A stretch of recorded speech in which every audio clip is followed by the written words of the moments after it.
días, queridos amigos, bienvenidos al canal Tiempo y Atención, entrando en libertad y saliendo en libertad, la mente cuántica, el podcast de Vincent Crown. Hoy, como ya dice el título del canal Tiempo y Atención, mente cuántica, vamos a dedicar un especial largo, integrador, que tiene como misión poder ofreceros todo un encuentro entre la percepción, el estudio del tiempo desde la física, pura física, física clásica, física cuántica, todo un encuentro y relación de autores y que cuenta desde los que están en la física, físicos, y que están también en el mundo, en el entorno espiritual, es decir, los textos antiguos que cuentan acerca del tiempo, también desde la psicología, las diferentes ramas de la psicología, para tener una concepción, un mapa conceptual que podamos usar acerca de cómo ve el ser humano desde diferentes lugares y percepciones el tiempo. Es un audio que a mí me apetecía mucho hacer y que suma a unos cuantos audios que están ya en el canal que tienen que ver con el tiempo es una ilusión cuántica, cómo reprogramar tu mente para vivir fuera del reloj, no tiempo. Viajar en el tiempo, que es un podcast que tiene 12 episodios. Ir más allá del tiempo y transformar tu realidad, con Joe Dispenza. Vibración cuántica del día, ¿qué pasa con el tiempo? El desdoblamiento del tiempo. Jean-Pierre Garnier, Malet. No sé nada del tiempo. Pero este en particular es un cúmulo.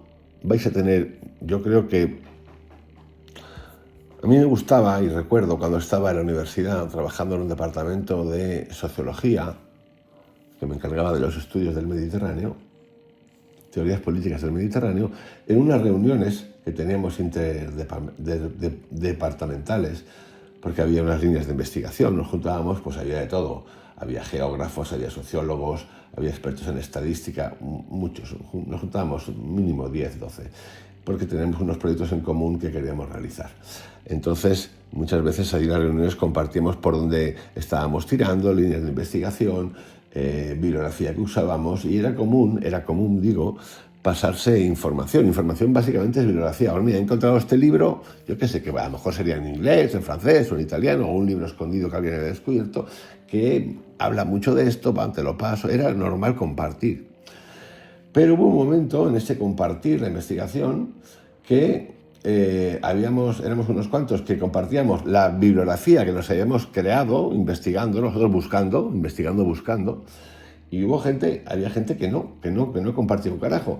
Entonces llegó un momento de conflicto, de hecho hubo un choque importante en el cual pues dijimos, pero vamos a ver, pero ¿por qué no sueltas la bibliografía que estás estudiando, que estás manejando para tu investigación, y que fuera esto la NASA? Pues no, y se lió parda. Ahí aprendí algo importante, por lo menos aprendí algo acerca de qué quería hacer yo con lo que era la educación, ¿no? O con lo que es la educación, y es el compartir.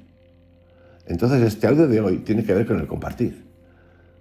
Tiene que ver con el compartir el trabajo que he hecho, que no le doy más importancia ni el tiempo que me haya llevado, ni nada de eso, me da lo mismo. Con el número de autores que vamos a visitar, para que si os da la gana y queréis, profundicéis en ello, o lo juntéis o analizar. Esto, que parece una tontería, facilita mucho las cosas. A veces en el canal también hay gente que me ha preguntado, oye, pero ¿me puedes pasar? Y yo no respondo porque la respuesta en realidad es un no, y otras veces puedo pasar porque la respuesta es un sí. ¿Y sabéis por qué? Porque una cosa es la pregunta y otra cosa es la inquietud.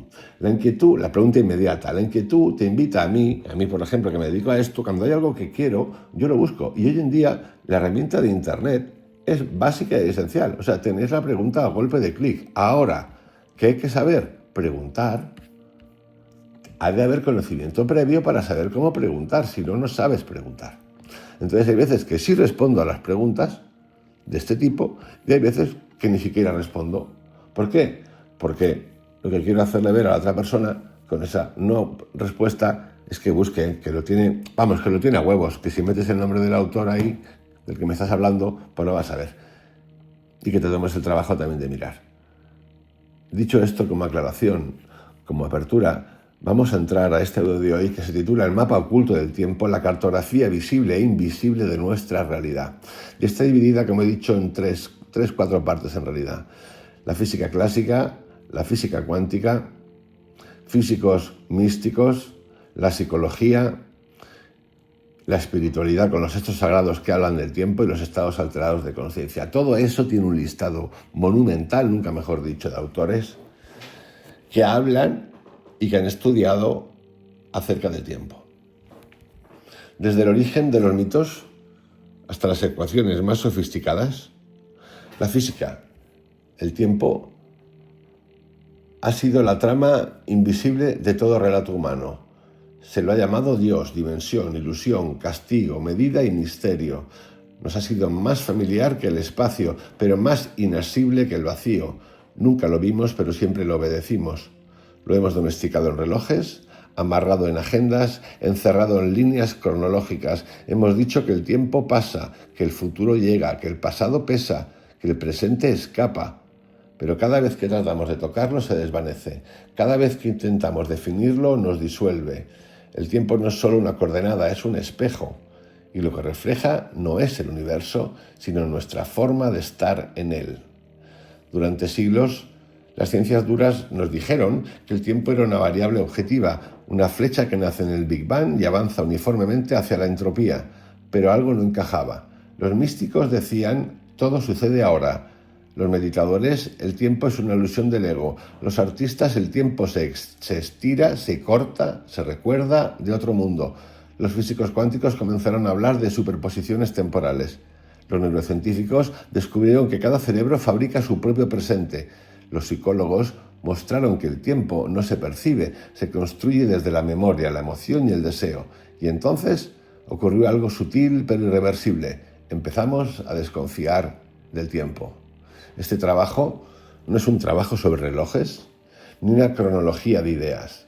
Es una cartografía multidimensional del tiempo humano, tal como lo han intuido, desafiado y revelado los pensadores más audaces de la historia, científicos, filósofos, psicólogos, místicos, artistas y neurobiólogos. Es una constelación de más de 30 visiones fundamentales que abarcan la física clásica de Newton, Einstein y Minkowski, la física cuántica de Barbour, Rovelli, Bohm, Smolin y Dodge, la cosmología cíclica de Penrose, Carroll y Hawking, la neurociencia interoceptiva de Priestley, de Damasio y de Seth, la percepción y memoria del tiempo de James, de Whitman y de Kahneman, la codificación neuronal y rítmica del tiempo, Bonomano, Meck, Busaki y Platón, la filosofía del proceso y la consciencia, Whitehead, Krishnamurti, Schrödinger, Husserl, la sincronicidad y lo simbólico de Jung, Pauli y Capra, la psicología del tiempo vivido de Bergson, Zimbardo, Grof. En esta obra descubrirás la física clásica, que pensaba el tiempo como una sustancia o coordenada, absoluto Newton, o relativo al movimiento y la gravedad, Einstein. La física cuántica, que la volvió emergente, probabilística, colapsable o incluso inexistente, Barbour y Rovelli. La cosmología contemporánea que imagina universos donde el tiempo corre en múltiples direcciones simultáneas, como Carroll, donde se reinician ciclos como Penrose o desaparece en la gravedad cuántica de lazos como Rovelli. La neurociencia lo demuestra como un fenómeno visceral, dopaminérgico, emocional, rítmico, subjetivo. Cada cerebro crea su propia hora. La psicología lo presenta como identidad narrativa. No lo percibimos, lo contamos. La filosofía fenomenológica lo muestra como estructura interna de la experiencia, no como algo que está ahí afuera. La mística oriental que lo disuelve en el eterno presente y lo señala como una ilusión de la mente que resiste a morir. La conciencia misma, tal como lo exploran Grof, Krishnamurti, Seth o Schrödinger, que dicen que es un movimiento más allá del tiempo, que solo se expresa plenamente cuando el tiempo se detiene. Esto no es un audio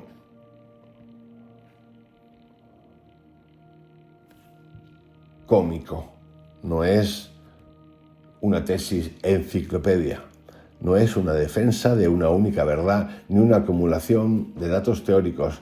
Es un umbral, una puerta. Yo por lo menos lo veo así.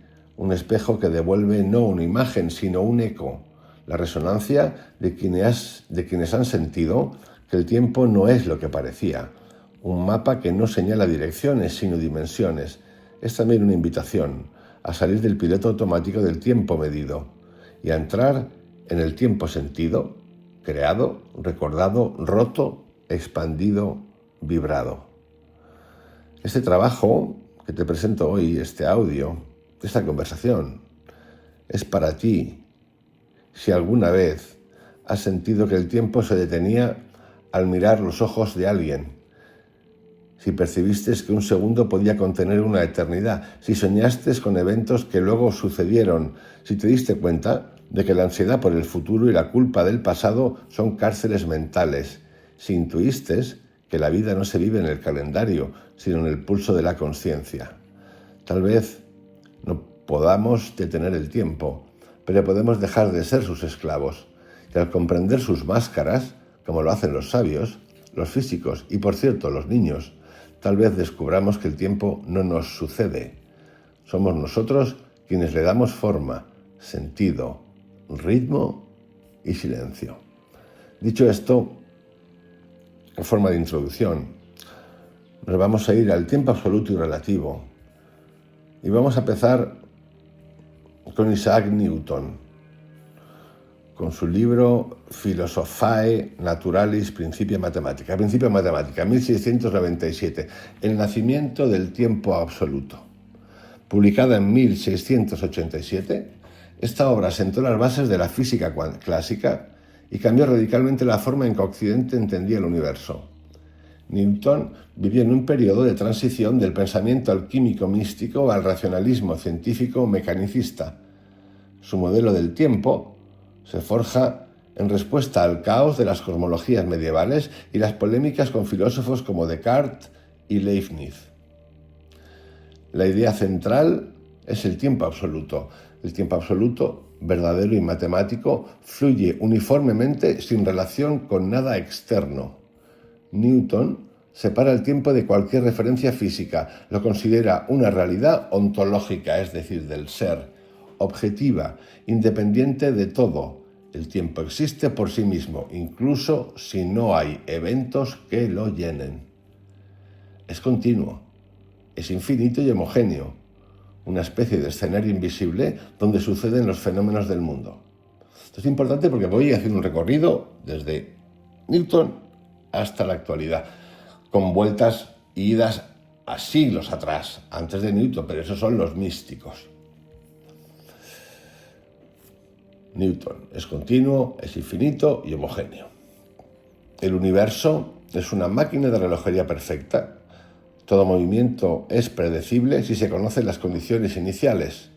Laplace, por ejemplo, lleva esta visión al extremo. Dame las posiciones y velocidades de todas las partículas y predeciré el futuro entero del universo.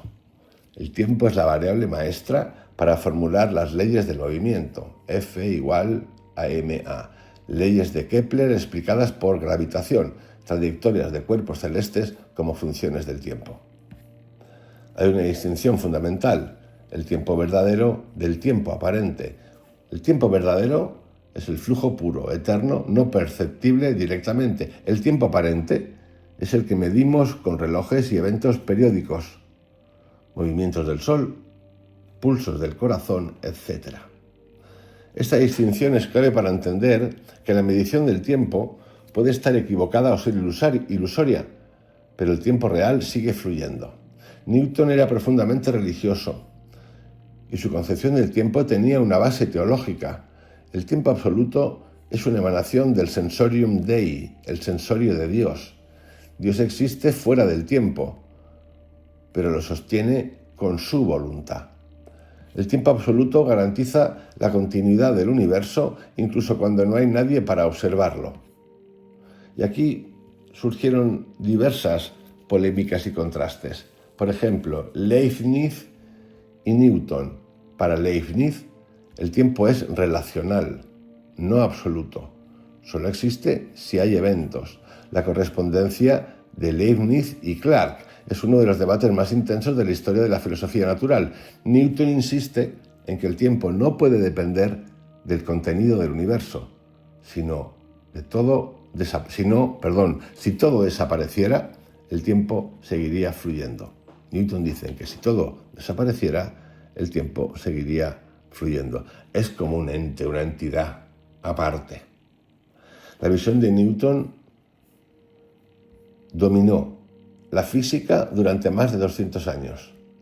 Influyó en Kant, quien transforma el tiempo en una forma de la sensibilidad. Influyó en Laplace, que lleva el determinismo al extremo. Influyó en Einstein, que finalmente refuta el tiempo absoluto con su teoría de la relatividad. Su concepción aún se usa como aproximación útil en física clásica, en ingeniería y en astronomía. Newton no medía el tiempo, lo revelaba como arquitectura del universo. En la mente de Newton, el tiempo no pasaba, fluía sin detenerse jamás, incluso en el vacío más total. El tiempo absoluto de Newton es el escenario invisible de Dios donde se desarrolla la creación. Y aquí podemos establecer ya, antes de pasar al siguiente autor, que es Leibniz, algunos paralelos contemporáneos. Por ejemplo, en la física moderna, en el ámbito de la física moderna, la conexión es la siguiente: contraste total con Einstein, tiempo relativo al observador. En la filosofía del tiempo, aunque se debate si el tiempo fluye o simplemente es, en la inteligencia artificial, los modelos deterministas aún se basan en lógicas temporales newtonianas. En el misticismo existe una contraposición total al presente eterno, por ejemplo del Zen o de Edzard. Durante el audio voy a ir haciendo comparativas constantes con esos inicios y en donde estamos ahora, en un ir y venir. Vamos a empezar, vamos a irnos al futuro, digamos que sería donde estamos ahora, vamos a volver, vamos a ir comparando. Va a haber mucha comparación entre las visiones del tiempo. Repito, el impacto de Newton. En la mente de Newton, el tiempo no pasaba, fluía sin detenerse jamás, incluso en el vacío más total. El tiempo absoluto de Newton es el escenario invisible de Dios. Se sabe, porque se ha investigado muchísimo, el personaje de Isaac Newton, que tenía y que pertenecía a asociaciones secretas de carácter, vamos a decir, místico-religioso. Vamos ahora a Gottfried Wilhelm Leibniz, Monadología, de 1714, correspondencia con Clarke. El tiempo no existe por sí mismo, solo existe si algo sucede. Leibniz fue un polímata alemán, filósofo, matemático y lógico, contemporáneo de Newton. No solo creó el cálculo infinitesimal en paralelo con Newton, sino también una de las filosofías más profundas del tiempo y del universo. Su enfrentamiento con Newton a través de su defensor Samuel Clarke es una de las grandes polémicas filosóficas de la historia de la ciencia. El corazón de su visión: el tiempo no es una cosa, es una relación. El tiempo no es algo que fluye por sí solo, es simplemente el orden de los cambios. Para Leibniz, el tiempo no existe como sustancia ni fluye como un río invisible. El tiempo no está ahí afuera, como algo independiente de lo que sucede. Solo hay tiempo si hay cambios, y esos cambios se ordenan entre sí. Así como la distancia es una relación entre lugares, el tiempo es una relación entre sucesos. Y como ya sabéis, la vida tiene una característica: siempre está cambiando. Tiempo como orden de lo no simultáneo. Imagínate una historia sin eventos. No habría tiempo que contar. Para Leibniz, si no hay eventos o cosas que cambien, no hay tiempo. El tiempo es como el ritmo de una danza. No existe sin los pasos. O como una melodía. No hay música sin notas que se sucedan. Y no hay tiempo sin cambios que podamos percibir. Tiempo tiempo como condición del cambio, pero no una cosa en sí misma. El tiempo es necesario para pensar en que algo ha cambiado, pero no tiene existencia propia, no se puede tocar, medir en sí, ni se puede aislar. Es un concepto lógico, no una sustancia física. Vamos ahora al encuentro entre Leibniz y Newton, dos conceptos opuestos. Newton dice: el tiempo fluye por sí mismo, como una realidad objetiva. El tiempo existe aunque no ocurra nada. Leibniz: el tiempo no fluye, es una manera de ordenar eventos. Sin eventos no hay tiempo. Visión relacional y lógica. Ejemplo fácil. Newton diría que el reloj sigue corriendo incluso si estás dormido. Leibniz diría: si no pasa nada en tu mundo interior ni exterior, ¿realmente hubo tiempo? Es importante porque eso tiene que ver con aquello. ¿Es real el ruido que provoca del tronco que ha caído en el bosque si tú no estás en el bosque? Esto lo habréis oído muchas veces. Vamos a ver ahora la visión relacional del universo. Para Leibniz, todo en el universo está relacionado. El tiempo y el espacio no son contenedores como cajas, sino formas en las que se relacionan las cosas entre sí. Esta idea anticipa lo que siglos después dirían científicos cuánticos y relativistas, que el universo no tiene un tiempo universal, sino tiempos que dependen de los sistemas que interactúan. La monadología y la armonía universal. En su obra Monadología, Leibniz describe el universo como supuesto de mónadas, entidades sin partes, como puntos de conciencia que reflejan el todo desde su propia perspectiva. El tiempo sería entonces el orden interno de los cambios que experimentan las mónadas. Dios, en su visión, ha preestablecido una armonía perfecta, donde todo sucede de manera sincronizada, aunque las mónadas no interactúan directamente. Así, el tiempo es sincronía divina, no algo material. Influencia actual y legado. Aunque Newton ganó el debate histórico, la visión de Leibniz ha resurgido con fuerza. La relatividad de Einstein se acerca más a Leibniz. El tiempo no es absoluto. En física cuántica, las relaciones entre partículas son más fundamentales que las cosas en sí. En teoría de la información se habla del tiempo como producto de la evolución de los estados del sistema. Para Leibniz, el tiempo no era una flecha ni un río, sino el pulso invisible de los caminos. El tiempo no es una cosa, es una forma de ordenar lo que sucede. Sin cambio no hay tiempo y sin relaciones no hay universo. Como veis,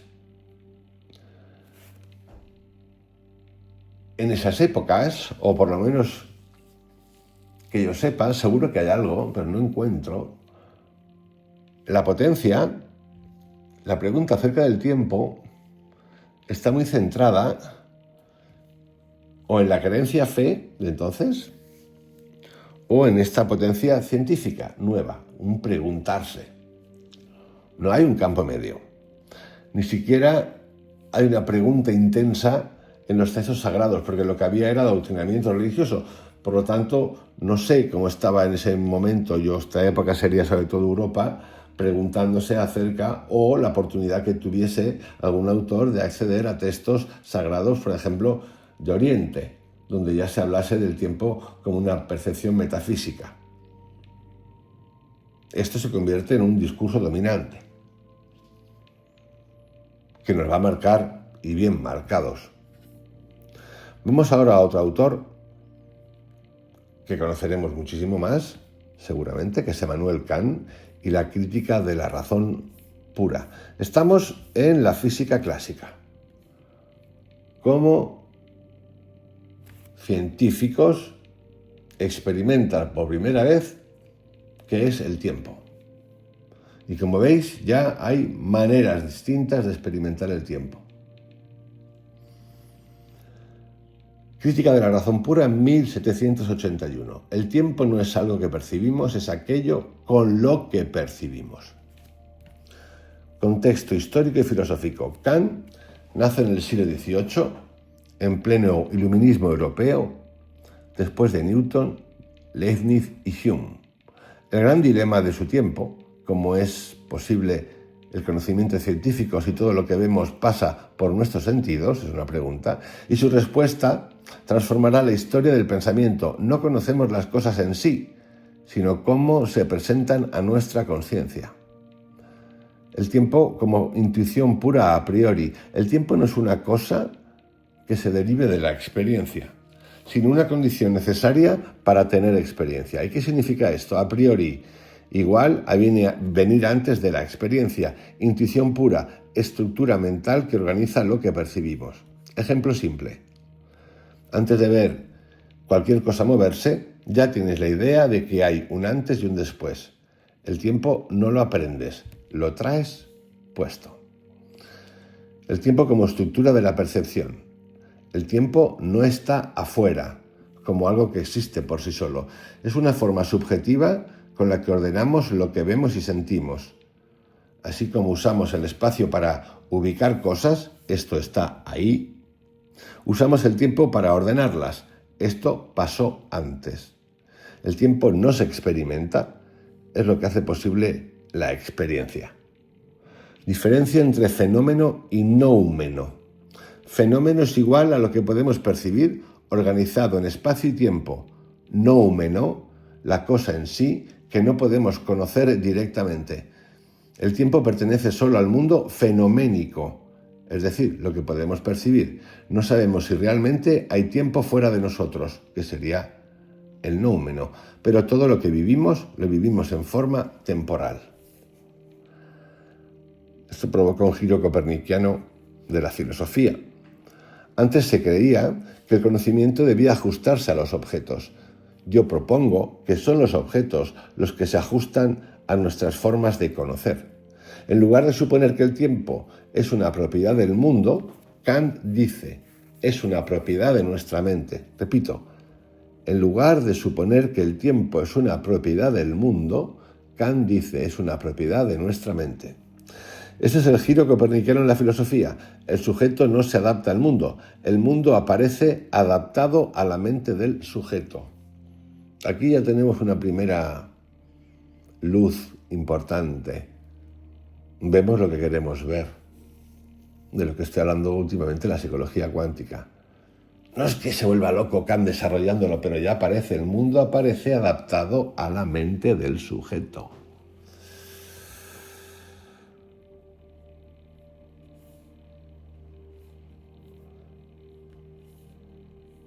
Ideas claves. El tiempo no está fuera de nosotros, es una herramienta interna para ordenar la realidad. Es una intuición pura a priori, no se aprende, se tiene desde el nacimiento.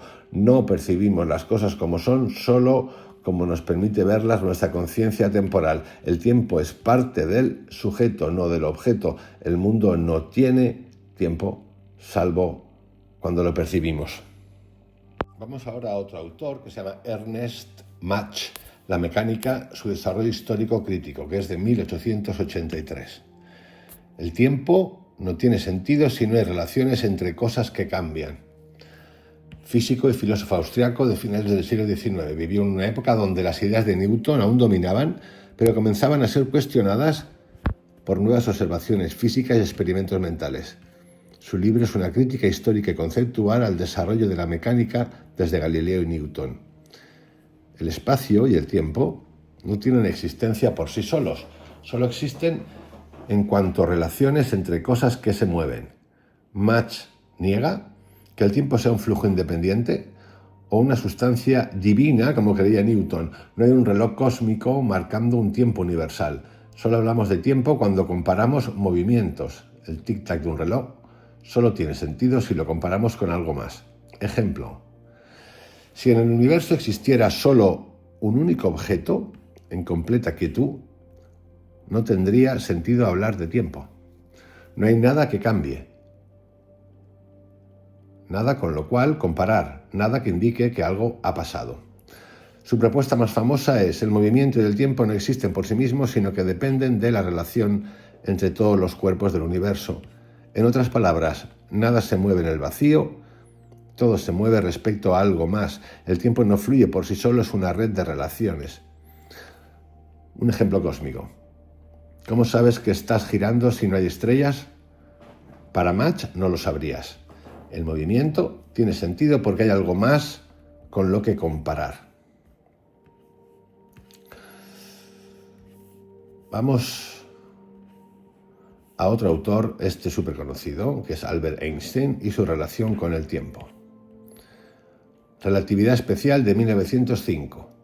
El tiempo ya no es universal, depende de quién lo observa y cómo se mueve. El tiempo no es el mismo para todos. Dos personas que se mueven a velocidades diferentes viven tiempos diferentes. Antes de Einstein se creía que el tiempo era igual en todas partes. Einstein rompe esa idea.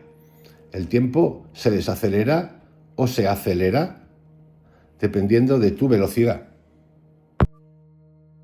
No existe un reloj cósmico sincronizado. Cada quien tiene su propio reloj interno. Es el tiempo que experimenta un observador en su propio sistema de referencia. Ejemplo fácil. Si tú vas en un tren a gran velocidad, esto ya lo he explicado anteriormente, y yo me quedo quieto, tú y yo mediremos tiempos diferentes para los mismos eventos. Es como si cada persona llevara su propio ritmo temporal. Es importante, llegado a este punto, porque creo que este es el momento en el que cambia toda la historia de la percepción del tiempo. Y para eso lo que voy a hacer es dar un salto cuántico a un autor que es Stephen Hawking y su libro Historia del Tiempo,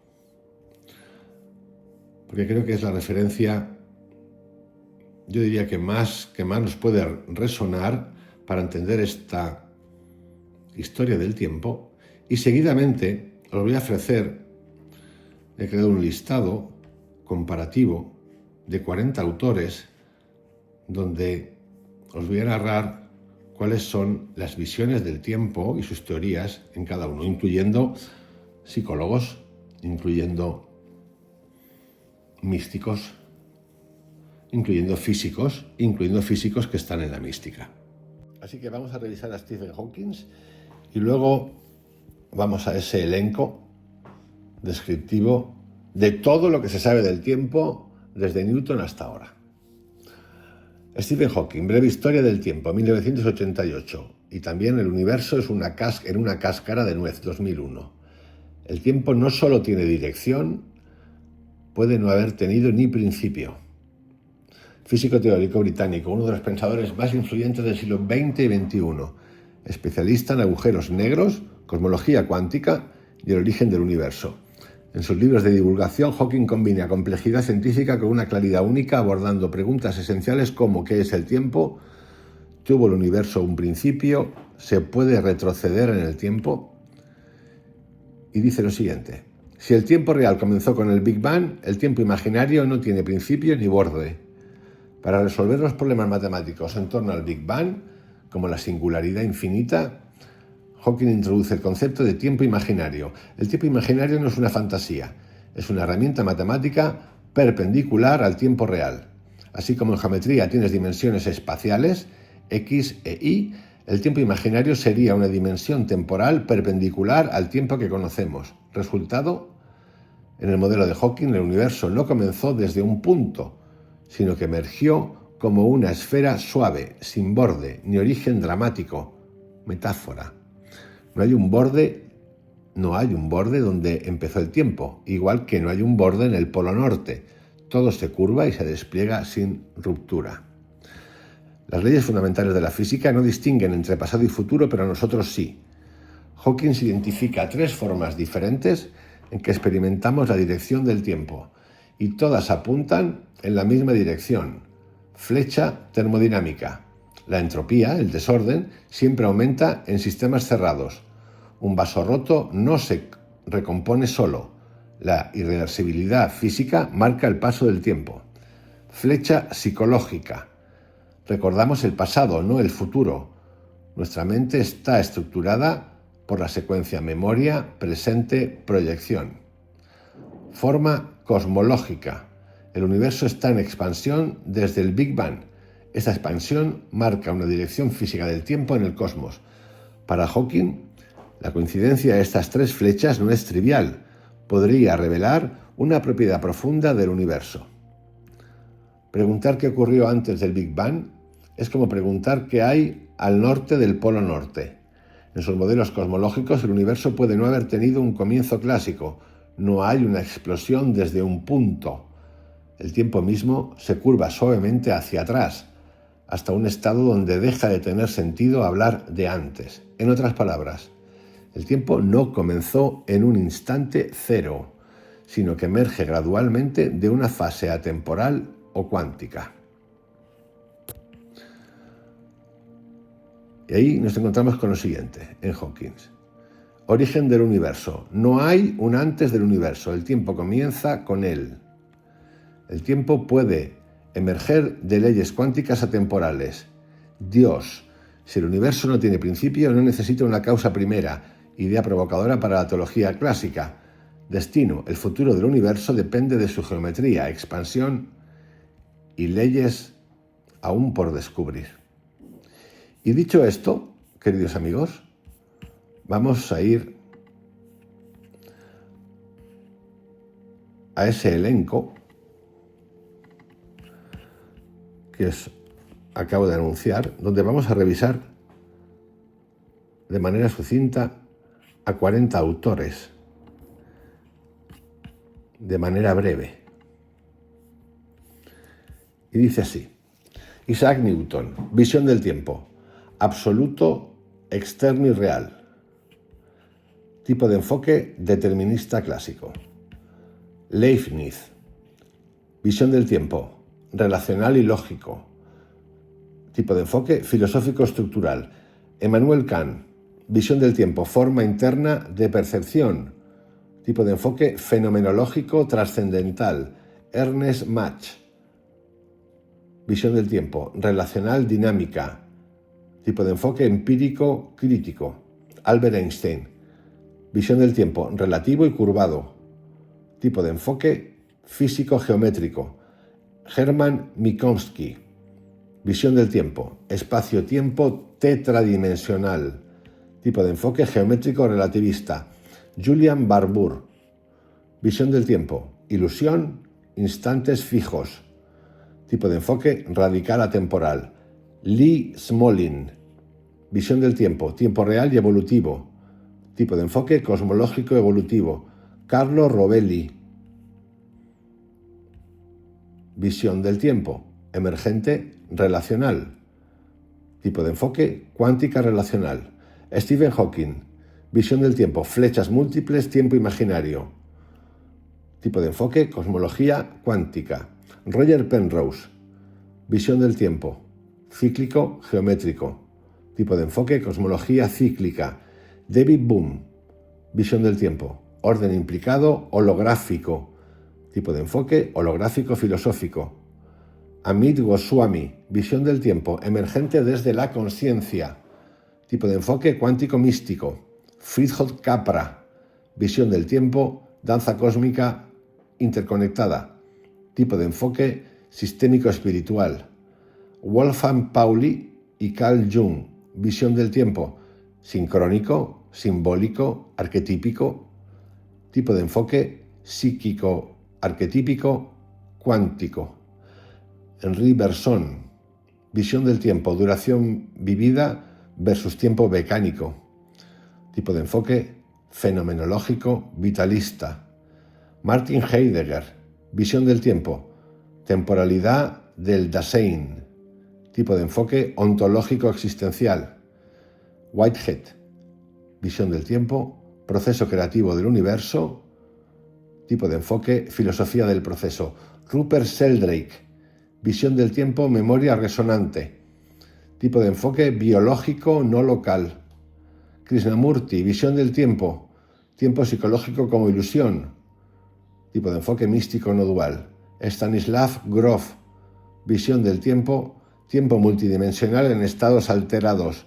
Esto pertenece a la psicología transpersonal. Schrödinger, tiempo como maya, unidad del ser, muy relacionado con el Vedanta y la cuántica.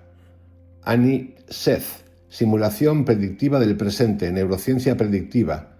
David Eagleman, tiempo emocionalmente plástico, pertenece a la neurociencia cognitiva. Benjamin Libet, reconstrucción post-decisional, neurofisiología y filosófica. William James, presente específico, flujo continuo, psicología introspectiva y fenomenología. Robert Ornstein, tiempo influido por cantidad de estímulos. Esto pertenece a la neuropsicología cognitiva. Mark Whitman, tiempo emocional, corporal, ligado a la ínsula. Pertenece a la neurociencia emocional y a la interocepción. Daniel Kahneman, diferencia entre tiempo vívido y tiempo recordado. Economía del comportamiento y psicología cognitiva. Philip Zimbardo, orientaciones psicológicas temporales, psicología social y existencial. Antonio Damasio, tiempo encarnado en la emoción y el cuerpo, neurobiología emocional. Edmund Husserl, tiempo como estructura interna de la consciencia, pertenece a la fenomenología y a la filosofía de la consciencia. Michel Treisman, reloj interno basado en oscilaciones cerebrales, neurociencia computacional y atención. Francis Crick y Christoph Korsch, presente como sincronización neuronal, pertenece a la neurociencia cognitiva y a la sincronía cerebral. Warren Meck, el reloj dopaminérgico, evaluación del tiempo subjetivo, pertenece a la neurobiología dopaminérgica. Joseph Patton, neuronas que codifican intervalos temporales, neurofisiología de las decisiones. Georgi Busacki, ondas cerebrales que organizan la experiencia, neurodinámica, memoria episódica. Hugo Chrisley, tiempo afectado por señales viscerales, interocepción, pertenece a la neurociencia interoceptiva. Virgin von Wassenhoff, tiempo como integración multisensorial subjetiva, pertenece a la neurociencia multisensorial. Stanislav Grof, el tiempo diluido y expandido en estados alterados de consciencia, psicología transpersonal. Sri Aurobindo, tiempo como manifestación de la consciencia cósmica en ciclos, los yugas, Vedanta, filosofía espiritual y mística oriental. Nagarjuna, el tiempo es una construcción vacía, independiente, sin existencia. Budismo, Madhyamaka, filosofía de la vacuidad. Maestro Edzard, el ahora eterno, donde el alma habita fuera del tiempo, mística cristiana y teología interior. Y por último, San Agustín, el tiempo es una experiencia interior del alma, el pasado y el futuro residen en ella. Filosofía cristiana, introspección teológica. Y aquí, queridos amigos, os dejo con este audio de hoy, que es un mapa del tiempo, amplio, gigante. Ahí podemos explorar. Ya habéis visto, os he citado unos 40 autores, cada uno, como dicen por ahí, hijo de su madre y de su padre, tratando de entender qué es el tiempo. De estos 40 autores se derivan tantas ideas, filosofías, conceptos, interpretaciones como podáis querer. El tiempo es una cosa que nos interesa a todos. En lo cotidiano, a los comunes, mortales, a nosotros, nos afecta en lo cotidiano, en la agenda, en la vejez, en la eternidad, en la muerte, en la productividad. Muchos de nosotros que estamos en este canal y algunos que no están, hemos vivido y experimentado muchas de estas sensaciones del tiempo, sobre todo a través de la meditación, de la respiración holotrópica, de la psilocibina, del DMT y tantas otras cosas. Muchos también lo han experimentado sin necesidad de estas cosas. Autores como Jacobo Grinberg, en sus Mundos Chamánicos de México, nos han contado cómo, por ejemplo, Don Luis de Morelos, el pastor del tiempo, a través de una esfera con la que se encuentra, lo tiene en un estado algunos llaman como de coma, anestesia, inamovible, no se mueve, pero que él sigue percibiendo y viajando por todo el mundo y luego despierta y pone en marcha todo lo que ha visto. En fin, son cosas verdaderamente impactantes. Todo está abierto. Hay que dejar puertas, dar por certeza lo vivido es casi no querer aprender. Os dejo con este espacio del tiempo, el mapa oculto del tiempo, la cartografía visible e invisible de nuestra realidad. Que tengáis un excelente día, mañana un poquito más. Chao.